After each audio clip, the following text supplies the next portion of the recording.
เตาดีๆห้อฟิลิปนะครับลูกค้าแจ้งว่าอาการเสียนะครับหน้าเตาไม่ร้อนนะครับไฟไม่เข้าเครื่องนะครับผมทำการเทสเครื่องดูก่อนนะครับเสียบปลั๊กไฟดูก่อนนะครับผมสังเกตไฟนะครับตรงนี้นะครับติดแป๊บหนึ่งนะครับแล้วก็ดับไปนะครับผมทำการปรับนะครับความร้อนนะครับผม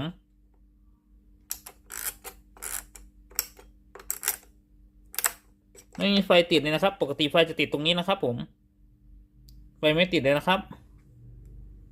เตาไม่ร้อนนะครับเย็นเสียบเลยนะครับถอดปลั๊กก่อนนะครับทำการแกะเครื่องนะครับตรงท้ายนะครับมีน็อต1 ตัวนะครับ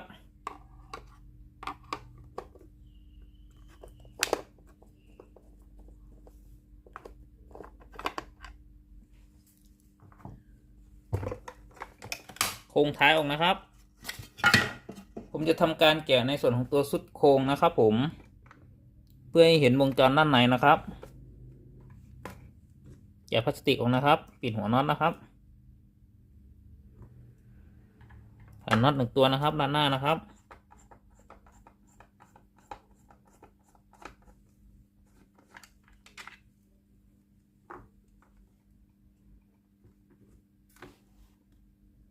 จากนั้นนะครับผมเอาชุดปุ่มกดออกนะครับ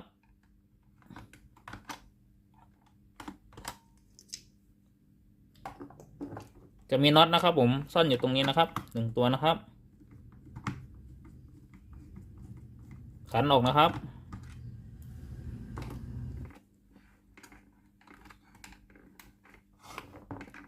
ดึงโคนบนออกก่อนนะครับด้านบนนะครับ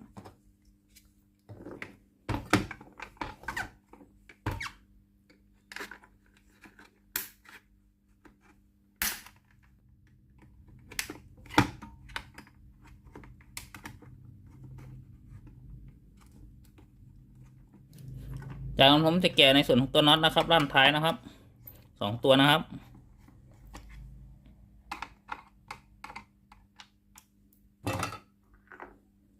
ผมจะแกะในส่วนของตัวน็อตยึดในส่วนของตัวสาย AC นะครับด้านท้ายนะครับ2 ตัวนะครับ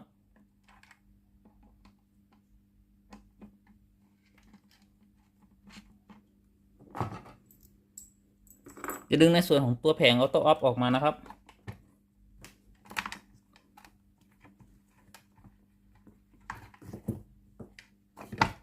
หลอดไฟนะครับดึงในส่วนตัวโครงแทงน้ำออกจากวงจรนะครับจะขันน็อตนะครับด้านหลังนะครับมี1 ตัวนะครับ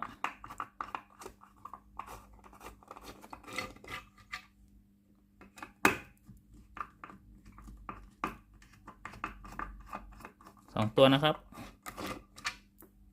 ด้านหน้าอีกตัวหนึ่งนะครับ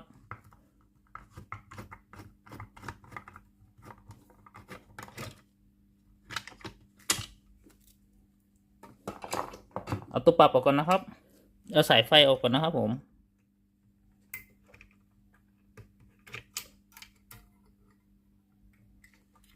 2 ข้างนะครับสายกาวด้วยครับ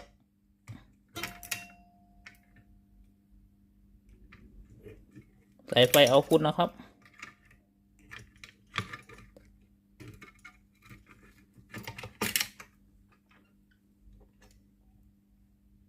สายไฟ AC ครับที่เป็นฮีตเตอร์ครับสายไฟที่ไปเลี้ยงในส่วนของตัวแผงออโต้ออฟนะครับนำออกนะครับผมจะนำโครงออกนะครับผม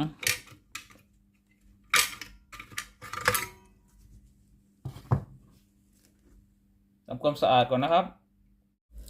ปกตินะครับผมถ้าเราจะแกะซ่อมจริงๆนะครับผมถอดแค่น็อต1 ตัวนะครับด้านหน้านะครับ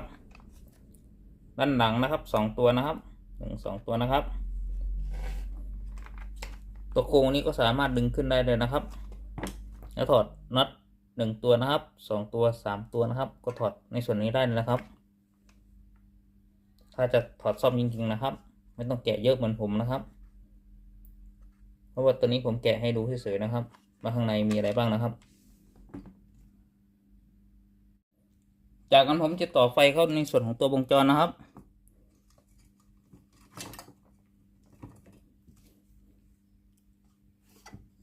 ไฟแสดงสถานะนะครับ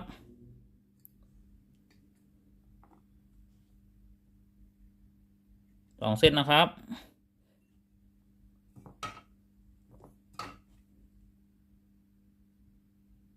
ไฟ AC นะครับที่มาเลี้ยงนะครับ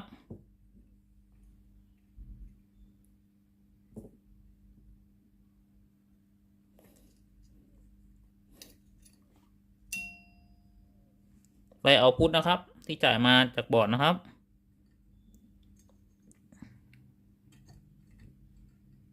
ส่วนของตัวสายกาวนะครับ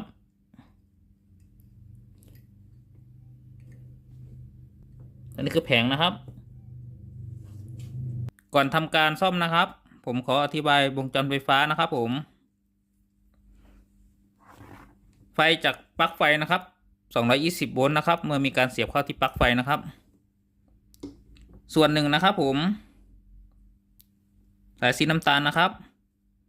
จะวิ่งเข้ามาในส่วนของตัวแผงออโต้ออฟนะครับรอการทำงานนะครับอีกส่วนหนึ่งนะครับสายสีน้ำเงินนะครับสายสีน้ำเงินนะครับจะวิ่งเข้ามาในส่วนของตัวแผงออโต้ออฟเหมือนกันนะครับครบวงจรแล้วนะครับอีกส่วนหนึ่งของตัวสายสีน้ำเงินนะครับจะวิ่งเข้ามารออยู่ในส่วนของตัวฮีตเตอร์เลยนะครับรอการทำงานนะครับผมอีกส่วนหนึ่งจะวิ่งมาในส่วนของตัวหลอดไฟแสดงสถานะนะครับเวลาปรับนะครับสายสีดำนะครับ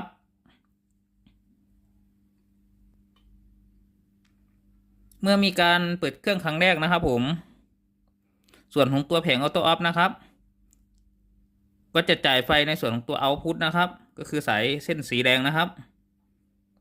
เข้ามาเลี้ยงในส่วนของตัวขาโทโมสตัตนะครับขานี้นะครับผม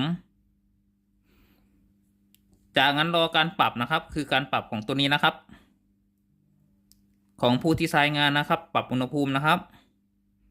เมื่อมีการปรับอุณหภูมินะครับผมคอนแทคสวิตช์นะครับด้านล่างนะครับก็จะต่อนะครับผมต่อไฟออกมาในส่วนของตัวเส้นนี้นะครับจะเข้ามาเลี้ยงในส่วนของตัวฮีตเตอร์นะครับครบวงจรนะครับผมฮีตเตอร์จะต้องร้อนนะครับหลอดไฟแสดงสถานะก็ต้องติดสว่างนะครับเพราะว่าครบวงจรแล้วนะครับส่วนในส่วนของตัวแผงออโต้ออฟมีไว้ทำไมนะครับผมเวลาลูกค้าวางเตารีดในแนวราบนะครับถ้าไม่มีการใช้งานนะครับไม่มีการขยับเตารีดนะครับผมภายใน30 วินาทีนะครับแผงออโต้ออฟก็จะหยุดจ่ายไฟมาเลี้ยงในส่วนของตัวฮีตเตอร์ที่หน้าเตานะครับส่วนแนวตั้งนะครับ8 นาทีนะครับผมแผงออโต้ออฟก็จะไม่จ่ายไฟมาเลี้ยงในส่วนของตัวฮีตเตอร์ที่หน้าเตานะครับถ้าไม่มีการใช้งานภายใน8 นาทีนะครับในแนวตั้งนะครับผมประโยชน์ของแผงออโต้ออฟมีแค่นี้นะครับเมื่อมีการปรับสายงานนะครับในส่วนของตัวโทโมสตัตนะครับปรับสูงสุดนะครับก็คือปรับในส่วนของตัวเลข3นะครับผมหน้าเตาร้อนจัดนะครับแผ่นแอนติลิสนะครับตัวนี้นะครับผมก็จะทำการโก่งตัวและดีดตัวนะครับในส่วนของตัวนี้นะครับผมจะไปดันกับตัวลูกยางใต้แทงน้ำนะครับเป็นการปล่อยไอ้น้ำอัตโนมัตินะครับจะต้องมีการปรับที่ในส่วนของตัวปรับตรงนี้ก่อนนะครับเป็นน้ำหยดนะครับส่วนในส่วนของตัวแผ่นอินทิลิสกดในส่วนของตัวลูกยางนะครับลูกยางตัวสีแดงนี่นะครับแผ่นอินทิลิสนะครับผมเดี๋ยวน้ำก็จะออกมาในส่วนนี้นะครับเข้ามาในส่วนของตัวดูลูกยางห้องใหญ่นะครับผมทำให้เกิดเป็นไอน้ำออกอัตโนมัตินะครับผมส่วนตัวเล็กนี้นะครับเป็นการกดปุ่มในส่วนของตัวหน้าเตานะครับตรงนี้นะครับผมเมื่อมีการกดปุ่มนี้นะครับน้ำค่อยออกมาในส่วนนี้นะครับออกมาในส่วนนี้นะครับน้ำออกมาในส่วนนี้นะครับเดี๋ยวเข้าไปที่ลูกยางตัวเล็กนะครับก็คือลูกยางห้องเล็กครับข้างหน้านะครับผม ดีดในส่วนของพวกกระดุมตรงที่ซอกที่ดีดยากๆอะครับผมการทำงานก็มีแค่นี้นะครับตัวนี้ลูกค้าแจ้งว่าอาการไฟไม่เข้าเครื่องนะครับหน้าเตาไม่ร้อนนะครับผมจะทำการตรวจเช็คแล้วครับผมว่าสาเหตุเกิดจากอะไรนะครับตั้งมิเตอร์นะครับในการวัดไฟนะครับอยู่ที่250โวลต์ VAC นะครับผมจะทำการแยกนะครับผมในส่วนของตัวแผงออโต้อัพเสียหรือในส่วนของตัวชุดหน้าเตามีปัญหานะครับผมจะใช้ในส่วนของตัวปากคีบนะครับผมต่อเข้าที่เส้นสีชมพูนะครับคือเส้นนี้นะครับ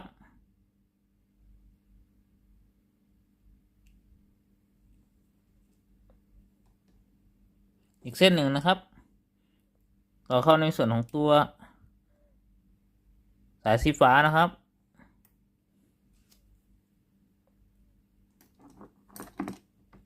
อีกข้างหนึ่งนะครับผมจะนำมาพันไว้ในส่วนของตัวสายมิเตอร์สีดำนะครับเสียบไปตรงนี้นะครับอีกข้างหนึ่งผมจะเอามาพันไว้ในส่วนของตัวสายมิเตอร์นะครับผมสีแดงนะครับเสียบไปตรงนี้นะครับผมจะทำการเสียบปลั๊กนะครับสังเกตเข็มมิเตอร์นะครับผมเข็มมิเตอร์ขึ้นนะครับผมถ้าเข็มมิเตอร์ขึ้นอย่างนี้นะครับผมต่อไฟตลอดนะครับในส่วนของตัวแผงออโต้ออฟนะครับก็คือตัวนี้นะครับผมปกตินะครับผมสามารถจ่ายไฟมาเลี้ยงในส่วนของตัวมิเตอร์ได้นะครับที่ขาโทโมสตัตไล่นะครับผมจะทำการปรับในส่วนของตัวโทโมสตัตนะครับ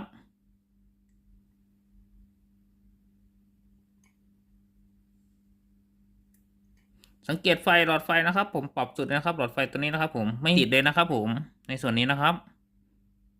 งั้นผมถอดปลั๊กไฟนะครับผมตั้งมิเตอร์อยู่ที่คูณ1นะครับ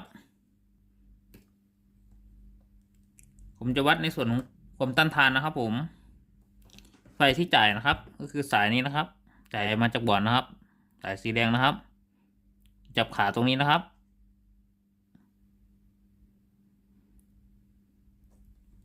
ไฟจะผ่านในส่วนของตัวโทโมสตัตนะครับผมจับอีกฝั่งหนึ่งนะครับของโทโมสตัตนะครับ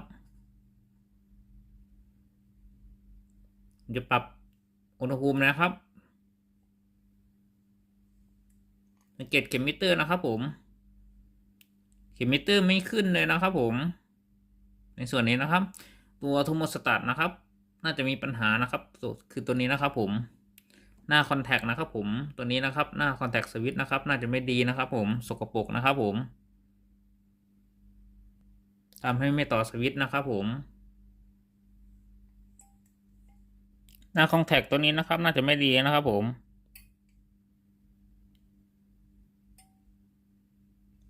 เห็นไหมครับที่ผมปรับนะครับผมจะทำการขัดนะครับผมหน้าคอนแทคนะครับจะทำการเทสดูอีกรอบหนึ่งนะครับผมจะใช้ในส่วนของตัวกระดาษทรายนะครับตัดยาวๆนะครับผม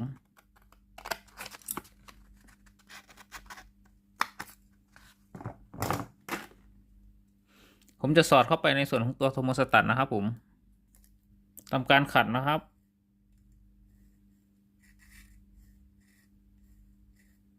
ทำการขัดอย่างนี้นะครับผมทั้งบนและล่างนะครับผม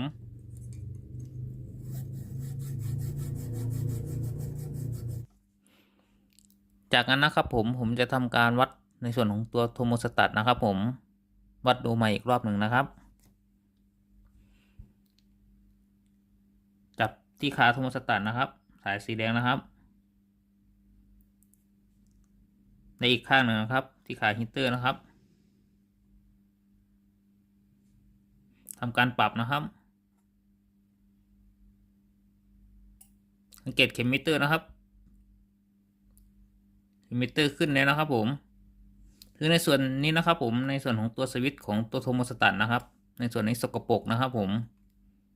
หน้าคอนแทคไม่ค่อยดีนะครับผมทำการขัดใหม่นะครับด้วยกระดาษทรายนะครับผม ผมจะทำการเทสในส่วนตัวระบบไฟนะครับ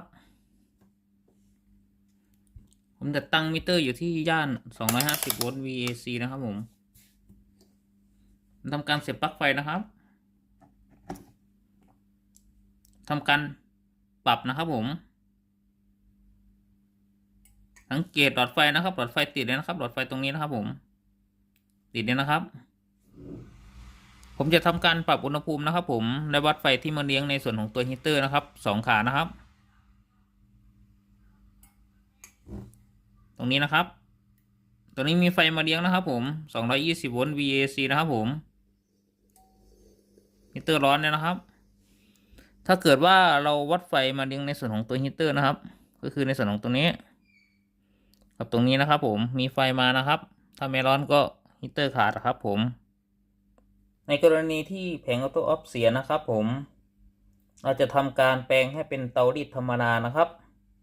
ที่ใช้โทรโมสตัตอย่างเดียวนะครับเราจะไม่ใช้ในส่วนของตัวแผงออโต้ออฟนะครับมีวิธีแปลงดังต่อไปนี้นะครับก็คือเราจะถอดในส่วนของตัวสายเอาพุทนะครับคือเส้นสีแดงนะครับที่มาจากแผงออโต้ออฟนะครับถอดออกเลยนะครับ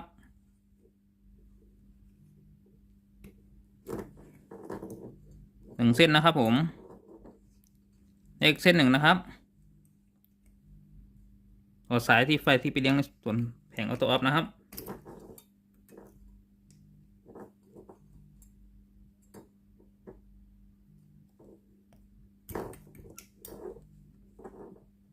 อีกเส้น1นะครับสายที่ไปเลี้ยงในส่วนของตัวบอร์ดนะครับ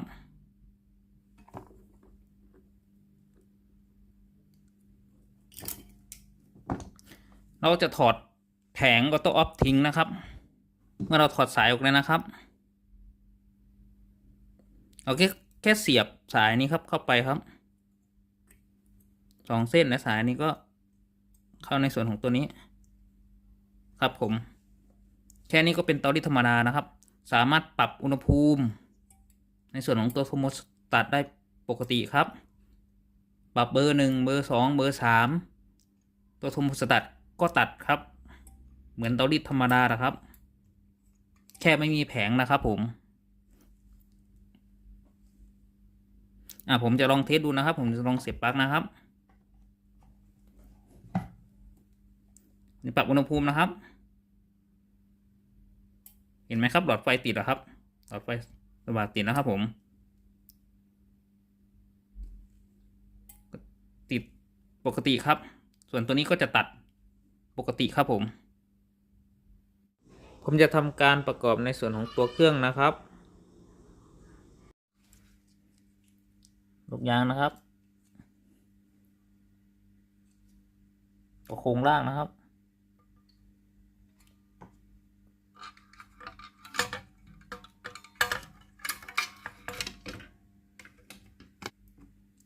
น็อตด้านหน้านะครับ1 ตัวนะครับ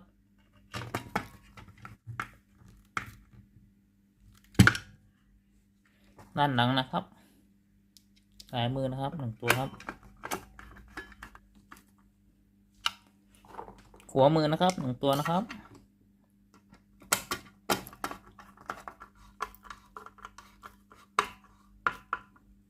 ใส่ตัวปรับนะครับ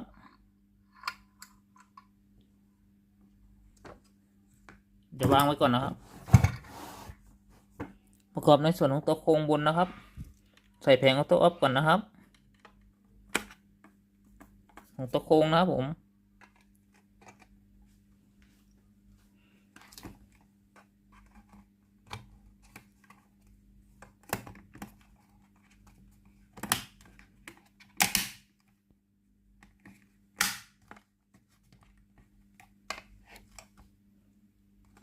จากนั้นใส่ส่วนของตัวครอบนะครับ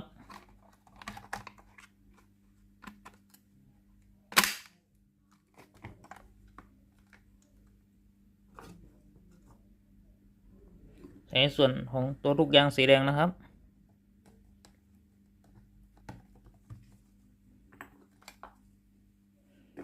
กันน็อต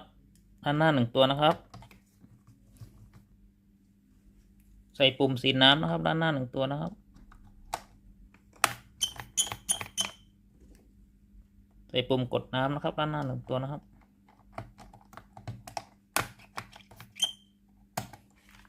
ตัดสายนะครับให้เรียบร้อยนะครับ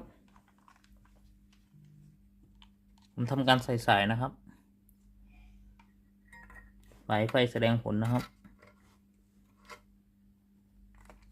2 เส้นนะครับสายกาวนะครับ1 เส้นนะครับ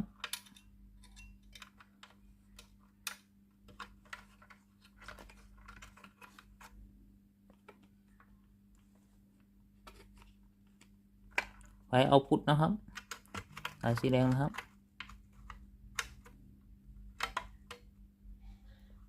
สายไฟโมเดลนะครับ1 เส้นนะครับ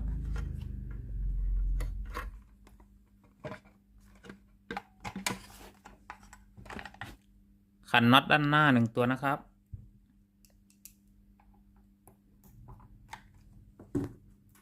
พลาสติกปิดหัวน็อตนะครับด้านหลังอีก2 ตัวครับ